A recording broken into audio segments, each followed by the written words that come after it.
Welcome to Sports Management Podcast, where you will hear interesting sports management professionals share their stories, experiences, and passion for the sports management industry. I am your host, Marcus Philipson. Today's guest is Mike Emery, the CEO at Joymo TV, an OTT platform to broadcast sports. Love took Mike from the UK to Norway, where he is now leading Joymo TV. He's also the founder and board member of the British international children's organization World at Play and board member for Zuccarellostiftelsen, founded by the Norwegian NHL player Mads Zuccarello.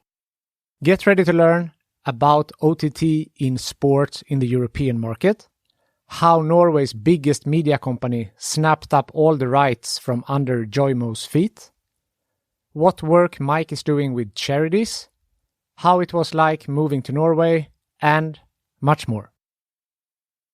Mike Emery, welcome to the Sports Management Podcast. Thank you very much. Thanks for having me, Marcus. I'm excited to talk to you. You are the CEO at the Joymo TV. So that's correct. What is Joymo TV? Yeah, so that's a $1 million question in itself. So we are a media platform for the broadcasting of long tail sport. So we can unpick that during this podcast. But we started out kind of really focusing on grassroots and clubs and teams, and we've now found ourselves operating at a really exciting level within the fabulous world of sport. That's fantastic. And I know that you started out with like grassroots sports and now it has expanded. So a little bit like what was the business idea from the start and how has the development been up until today? Yeah, sure. How long have you got? So in the newspapers, you read that startups have this kind of very linear upwards, kind of rocket takeoff kind of trajectory. And that is not the case 9.9 times out of 10. And a lot of startup and scale up and a lot of creating a business and creating a new product is about the twists and turns and the troughs and, we've made something wrong. Let's go back and revisit that. Now let's do something else. Oh, the market's not responding to this. Let's do something else. And so Joymo's journey has been a little bit like that. And we're proud of that. Right, because we have a tremendous amount of learning in this company now. We started off with very simply helping grassroots clubs and teams in the Norwegian market to film their matches, distribute those matches both to fans, and also use those matches for analytics and coaching and just simply enabling players to watch their content, right, and get better as a result of that. We started there. And then we suddenly realized, hang on a second, the unit economics from these fans watching this stuff is really exciting. How can we scale this? And the reality was that was really hard for us to scale. And it was particularly hard for us to scale during a pandemic. And it was even harder for us to scale when Norway's biggest media company also saw what we were doing and just snapped up the rights to everything. Oh. So we then thought, okay, where do we go from here? And we listened to our customers and we saw just a tremendous opportunity to really focus on this notion of broadcast, but not limit ourselves to specific sports, go wide on broadcast and enable all of long tail, however we choose to define that, to really start monetizing and capitalizing on their content. So it's been a really interesting journey. And within that, we also created a camera. We spent 4 years building and creating an automatic tracking camera, which I still have a bit of PTSD from. That's also so many things to talk about. Let's start what you said with COVID, because my assumption would have been that that's when it skyrocketed because people weren't allowed to go to their kids' games anymore and they could watch it live. So that would be like a gold mine. But then you say that wasn't the case. Yeah, and that's true because, sport wasn't happening. So for a long period of time, grassroots and long tail sport was actually stopped. So yeah, we kind of had a platform ready to stream, But, and I'm the father of a 9-year-old, a 7-year-old, and 3-year-old. And I know from firsthand experience that their sport had stopped. They wanted to play sport and they couldn't play sport. And so we for the first, probably 7-8 months of the pandemic, we had to find a way to survive without content happening. We're not a streaming service like Zoom, right? Where Zoom just exploded in growth because people needed to have meetings. We were sat there waiting for sport to come back. And then sure enough, when sport did come back, and there was that whole period where people couldn't attend games and so on, we saw some really nice growth in the Norwegian market. But exactly at that time, we lost the rights to everything. I see. So it was a bit of a double edge. I mean, that is the nature of this beast, right? Like you have to respond to both external and internal challenges of both the market and the business. So. Yeah. Maybe we're going to, legality of things, but you say you lost the rights. So what type of rights are there to film a youth soccer game, and how come that Norwegian's big media company could just, pull the rug from under you? Isn't it fascinating? Fascinating. I was stood with my board when I started this, and I said, this is not a rights game, because nobody in their good mind is going to provide exclusive rights to a 14-year-old, 15-year-old, 16-year-old girls or boys handball, basketball, football game.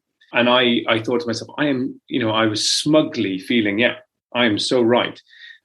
But unfortunately, I was proved totally wrong. And through a fabulous mixture of tremendous innovation from the media company and wonderful nepotism that exists within the Norwegian market, this company was able to get, they basically purchased the top level rights for their sport, for a sport. And in purchasing the top level, they secured the exclusive rights to everything else for 10 years, 12 years. Phenomenal. I have not seen it done in any other market so far. And that just trickled down to the youth teams as well? Yeah. So it became a media property overnight. So grassroots became a media property. And that was a really difficult pill for us to swallow, because one, we felt like we'd created that problem, right? We went to clubs and teams and said, guys, film, sell tickets, sell season tickets, make a bit of money. There's some great Swedish companies that have been doing this as well, right? Don't give this stuff to Facebook and YouTube because you're losing the value. So do it this way. Yeah, and they did, and it was really exciting. And then, unfortunately, the wrong people paid attention to that, and suddenly it became a media property. So that was tough. So we had a bit of a double whammy. We had COVID, and then we had the market telling us that we'd been thinking about this all wrong because we thought it wasn't right, and it turns out it is right. Yeah, and so that is the bumpy nature of a startup, right? Yeah, I'm sure. And then you also mentioned that you have created the camera. You have that, so now you have the software and the hardware. So no, we don't. We have, right. So you're also now visually experiencing the nature of a startup.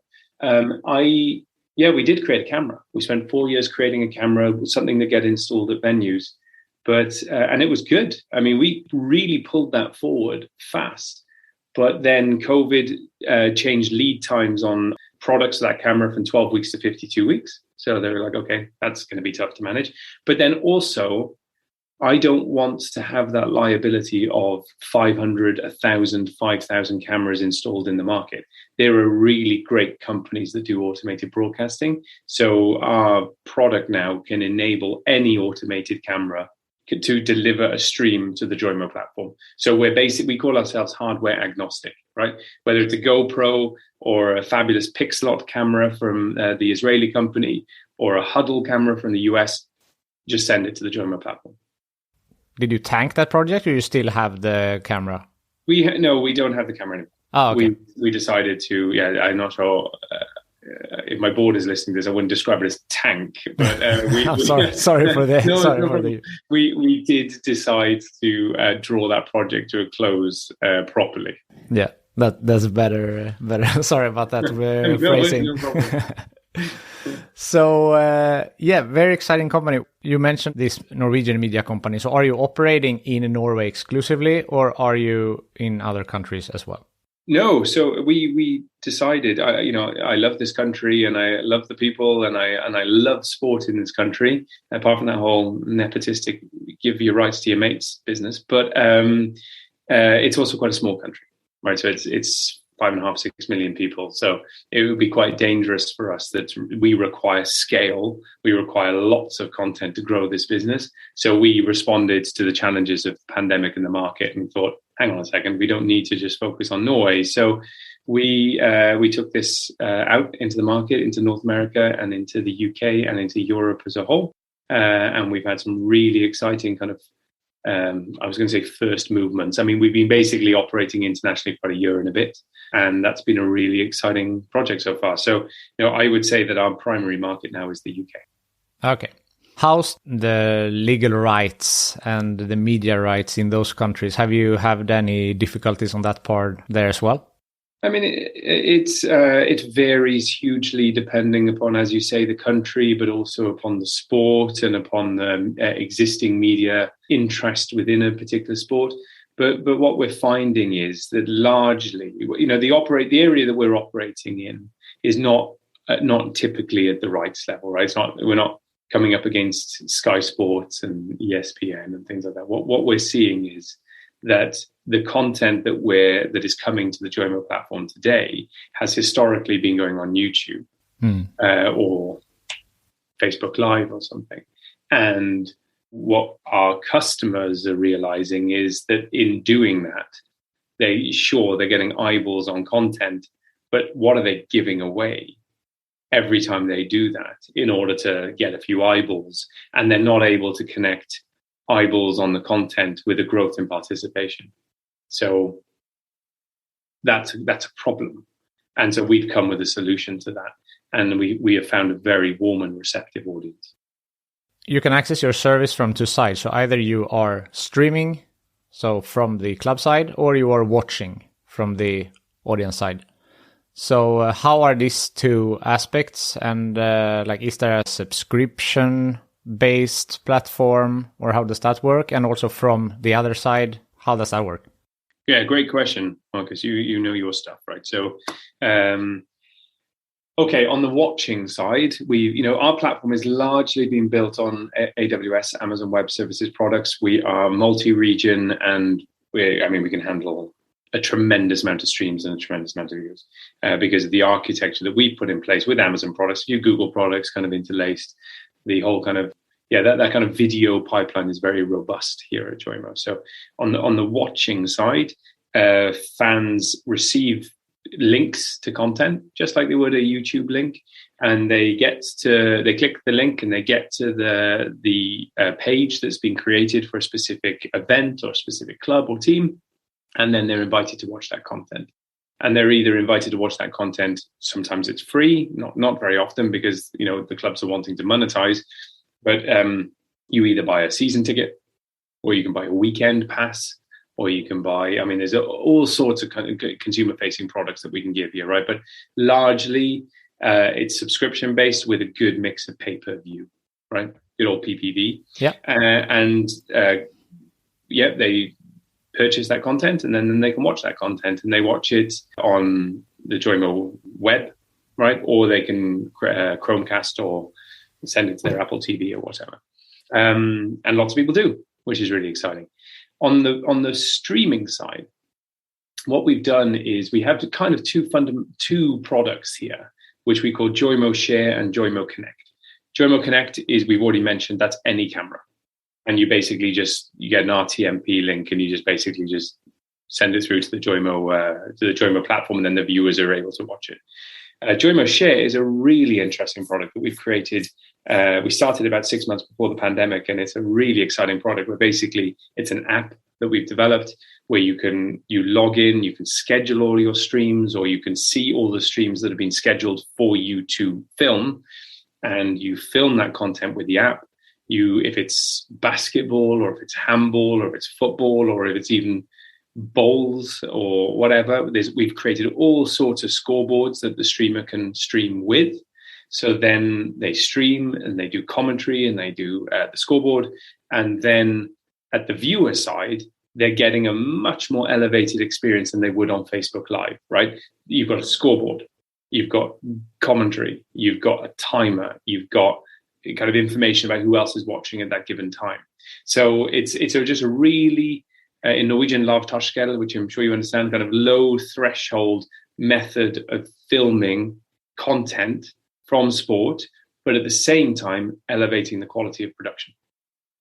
Yeah, because I wanted to ask you about that with the quality. So when if a team uses their own camera to stream, are there any restrictions on quality? Because if someone is watching and the quality is poor, maybe that might reflect badly on you as a company. Yeah, that's interesting. I mean, I don't know if people when they're watching YouTube get annoyed that they haven't seen something that they like, but I mean, I think that they would have a go at us if the login experience was poor and the stream kept failing and we weren't informing them why they were failing. We are a conduit by which clubs and teams and events and leagues can reach their fans and communicate directly with their fans. They're using the Joymo platform, but all the information around, okay, pay, let's say, $30 a year to watch this for a full year. I mean, that's coming from the content creators. It's not coming from Joymo. So we tend to get complaints from customers when they struggle with their login, not when someone's big head has got in the way of the camera, for example. I think they understand that that's the content creator's responsibility to make sure that the big-headed fella doesn't stand up in front of the camera. Yeah, I understand that. Talking about your role as CEO of the company, what is it that your role includes? That's a good question. What does the role of a CEO in a sports company include, and what does the role of a CEO in a startup include? Are probably two different things, right? So I've been in this business for 4 years, and I would say that my role has been as bumpy as the experience of building the company. Where I am today, I mean, I have a fantastic team at Joymo. We're about 30 people in total. We have 10 that are our remote development team based in Chennai, and we have 20 that are spread between the UK and Norway. We have out of that 20, we have about 10 to 12 that work on research and development and on tech, and then the rest of the commercial and management team. I manage my fantastic COO and my head of product, and the three of us represent the management team. So I've got that side of my work, which is basically just being the CEO and making sure that this business moves in the same direction and people are pretty happy in their work. I then have all responsibility for board management and investor relations and things like that, which is a really, I think, fascinating piece of work. And I get to meet some really brilliant people as part of that. But then also I'm currently the VP of sales. So we are signing agreements with rights owners in a number of different countries, long-term agreements where we're talking about their content and the value of their content and how that content will be delivered to the platform, and then obligations on Joymo to deliver analytics back and data feedback, to the rights holder. Those are complex agreements, and as VP of sales, that's my job to manage the sales team and deliver on those agreements and on the pipeline. So I don't want it to always be that way, because I'm sure that you can hear that that's quite a lot of work. But right now, because of my connections in the UK market and because I'm pretty passionate about this, I'm probably the right guy for the job until I can find a girl or boy to take over for me. I see. So the future plan is to hire a VP of sales down the road. It is. We actually have an application out at the moment for a VP of sales. We've got some really nice applicants coming in. So, let's see where that ends up. But I'm really hopeful of adding a passionate and motivated and energized person, particularly someone that really understands this kind of sales pipeline and the sales timeline to the team. So let's see where that ends up. Exciting. Yeah, looking forward now, what can we look forward to with regards to Joymo TV? Well, I think that there's going to be some really exciting agreements that we're going to be announcing in the media over the next 2 months. We won't be doing it now because we're right in the middle of the summer holidays, and you don't want to drop an exciting news story right now. So I would think if you look forward to us in, let's say, end of September, you will see half a dozen really exciting announcements having been announced, which is good. We intend to deliver on those partnerships. One that I'm really excited about is our partnership with Ireland Basketball. So what we're doing with those guys, and this will probably be replicable with a number of our different agreements, is we're actually building them their own OTT platform. So then viewers, they'll still kind of watch it on Joymo, but the whole experience will look and feel and breathe like Irish basketball, but everything will be powered by Joymo. This was a decision that we took with them. They had good reasons why. We had good reasons also why this would be a good idea for them. Their CEO is a tremendous guy and super kind of forward-leaning. So that will be released in early September. And so from the fan experience in Ireland, I think that's just super cool. They can consume their top stuff, all their elite leagues, and all their kind of schools and youth tournaments all in the same place, rather than on YouTube where you got to fish around and you don't know what's the most up to date. And, that's a really exciting project that we're working on. Yeah, that's amazing. Is that something maybe that you could have with more teams and organizations, or is that something exclusive to Ireland basketball? No, this is something that we think could really be the future of delivery of this type of content. So our product is complete. We're ready. We can do it with other rights owners. So expect to see a replication of this model through the Joymo product going forward. But we will still aggregate. So there will still be a Joymo.tv experience, and we'll certainly aggregate the data learnings. But on the viewer experience, we'll probably move more and more in this direction. This episode is sponsored by InSport Education, the online business school for sport. Right now, they are offering course recordings on demand for only £199. Private equity in sport, sustainability in sport, or governance in women's sport, take your pick. As always, you get 10% off all courses with the code SPORTSMANAGEMENTPODCAST10. Click the link in the description below to see the complete course list. Except for Joymo, you also do some other projects. I liked your Instagram bio that said, I have 2 charities and 3 children.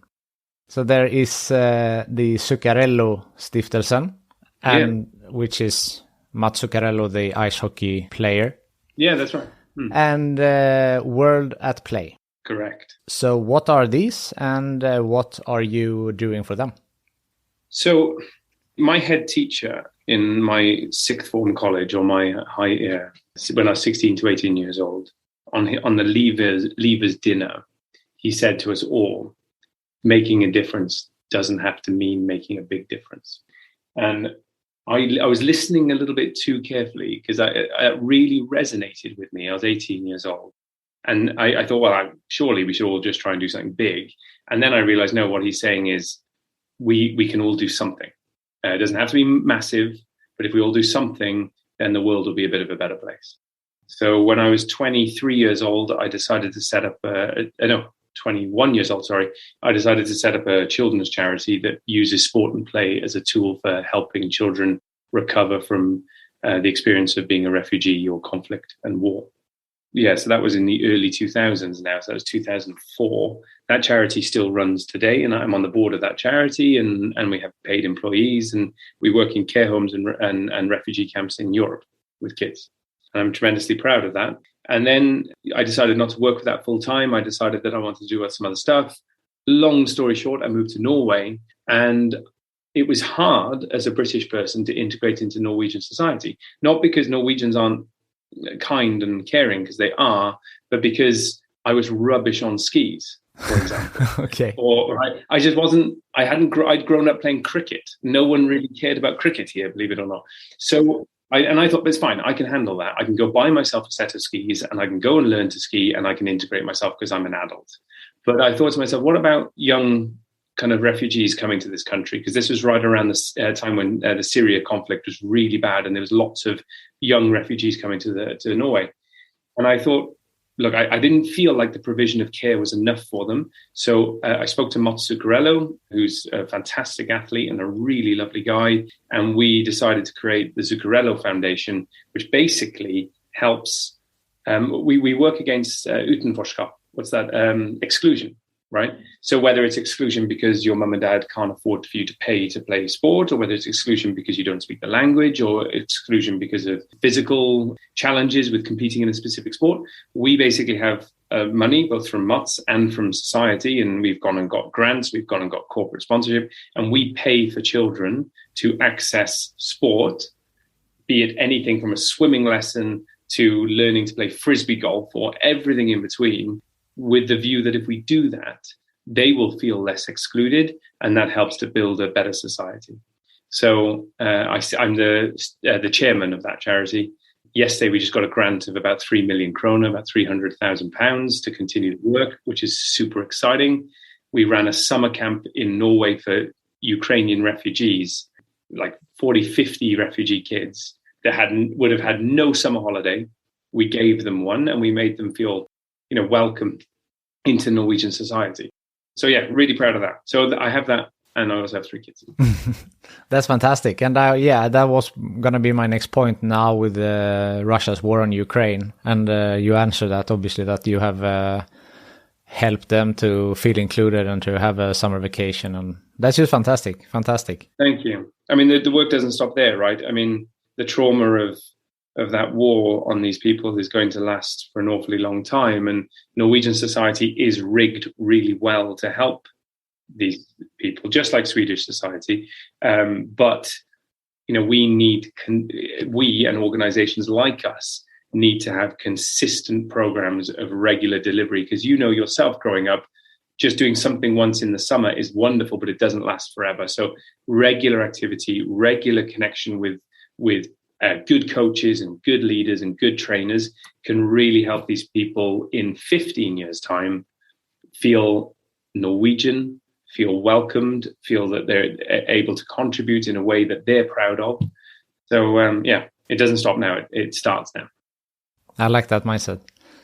So how do you know Mats from before, or how was that connection set up? So it sounds like Mats. Mats played for New York Rangers for many years. He's now with Minnesota Wild. He's one of the most well-regarded Norwegian athletes, both from what he's achieved professionally and what he's achieved personally through his foundation.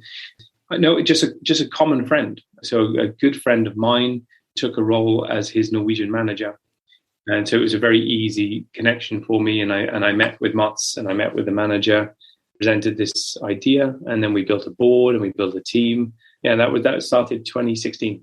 Fantastic.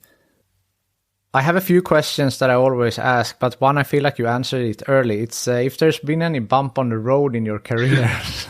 I felt like we went through that. I don't know if there's anything else you would like to add on that. I mean, I've explained a couple. Yeah. No, I would say probably it's not a bump. But it could have been a bump. But I worked in London I did a master's in London. I worked in London from the age of 25 to 30, and then I moved to Norway, and I had to re-engineer my career totally. And Norwegian is quite a closed society in the sense that a lot of people in business know each other because they went to the same business schools and so on and so forth. So that could have been a bump, but fortunately it turned out to be a springboard. Did you move to Norway for work or for romantic reasons? Romantic reasons. That was my guess. I met my wife when I was quite young at an international school. We didn't start dating then. I needed to wait until she lowered her standards in men a bit.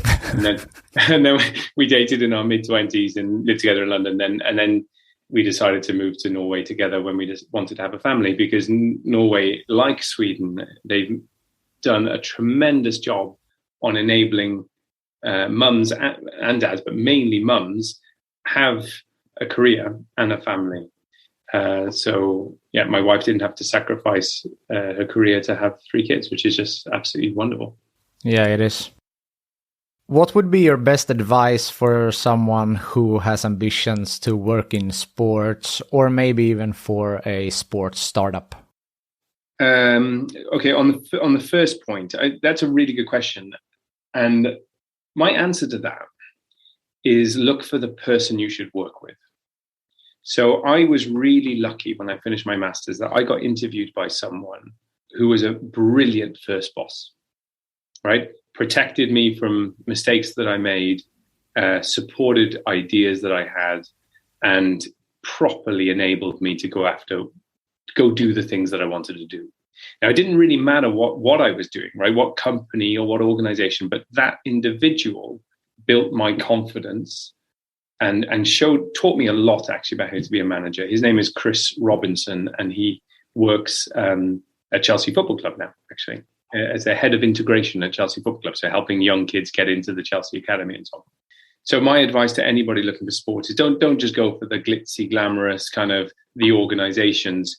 When you're being interviewed, remember that you are interviewing them as much as they are interviewing you. You want to work with that person because they will mean a lot to you. On the business side, I think in sport, you have to be ready to be stepped on, right? I gave you my experience of being stepped on. There are some really big players in this world, and they don't necessarily always look at the startups favorably. They look at them as a challenger, right? So you have to be strong, and you have to be able to be stepped on and be able to pick yourself up off the floor again and get going. Is one piece of advice. And the other piece of advice is choose your customer wisely, right? So when you're trying to grow a business, you need to look for a customer base that really are able to make decisions quickly because they're empowered and motivated to make decisions quickly. So think a little bit about who are we trying to sell this to and what is their drive for making a quick decision for this product. Just not, say yes to everyone, but be also, picky when it comes to your customers. Oh, for sure. I mean, one of the mistakes I've made is I've chased every opportunity out there, and I said yes to every opportunity, and then I bring that opportunity back to my development team, and they look at me like I'm an absolute nut job. So it is really important that as Shakespeare said, be true to thine own oneself, right? So be true to who you are and who your company is when you're chasing customers and business. It's the first Shakespeare quote we have had here. You take this podcast to a new level. Thank you very much. So I wanted to become a journalist, and I'd studied English literature, and my claim to fame is that I've read every Shakespeare play. Oh. I don't tend to go around quoting them like that, though. That would make me a really bad person to work for. How has that, journalism, media, they are close streaming, I would say. Has that interest helped you in any way in what you do now? Oh, for sure. I wanted to become a journalist, but decided to create a children's charity, and I'm tremendously blessed because I think I'm working in a media company right now. This is a media company, and when I was 15 years old, I took what's called a work experience placement at a newspaper in South Wales, and I was working with the sports journalists, and we were traveling around South Wales, and I was writing stories about sport. Yeah, it's via charity and I also worked as a sales director for a clothing company. I've ended up where I wanted to be when I was 15 years old. I think it's brilliant. One question that I ask everyone, and you have mentioned a few names already, but if you could choose the next guest on this podcast, who do you think that I should talk to? I think you should have a chat to John at Island Basketball. I really like him, and I think he's a really great CEO for that sport. Basketball in Norway is really taking off now. Basketball in Ireland can also really take off. And Basketball Ireland have hired someone that came from a really strong sporting pedigree. He's a really lovely guy to chat to. And it would be really interesting to hear how he's thinking of growing that sport within that country. Because I think it's like the 6th most played sport in Ireland, which is brilliant, right? I'd recommend him. I was on a panel session recently in Lausanne with a guy called Johnny Cohen, who's heading up the World Table Tennis Tour, which is like a new kind of almost like a professional league within table tennis. He's brilliant. He's excited and he's motivated and he's got some great ideas. So he'd be a really good person to talk to. 2 great names. We'll keep those in mind. Before we sign off here, is there something I have forgot to mention or something that you would like to bring up? No, other than a big thank you to people like you that do what you do. I think I listen to a lot of sports podcasts, and I listen to a lot of business podcasts and management podcasts. And I mean, you work really hard at it, and what you deliver is really important for us kind of newbie CEOs and that are trying to learn how to do this and listen to others. So thank you for what you do. Thank you. I'm a newbie myself. I'm grateful to people like you who can tell us about what you do and inspire more people to work in this great industry that is sports. Yeah, so keep doing that, because it is a great industry. You meet some really lovely people, and sport is super important, either through the charity stuff that I've done that I see that, or just generally as a person or a dad with kids. Sport is a really, really important part of our society. It's where people can find a home, and that's important. Definitely. Mike, thank you so much for taking the time to be on the Sports Management Podcast. Thank you very much for having me. Thank you for listening to the Sports Management Podcast. Please hit the subscribe button so you don't miss out on any upcoming episodes. Also, feel free to leave a comment about what you thought about this episode. If you want to get in contact with me, send an email to sportsmpodcast@gmail.com or hit me up on Twitter or Instagram @sportmpodcast.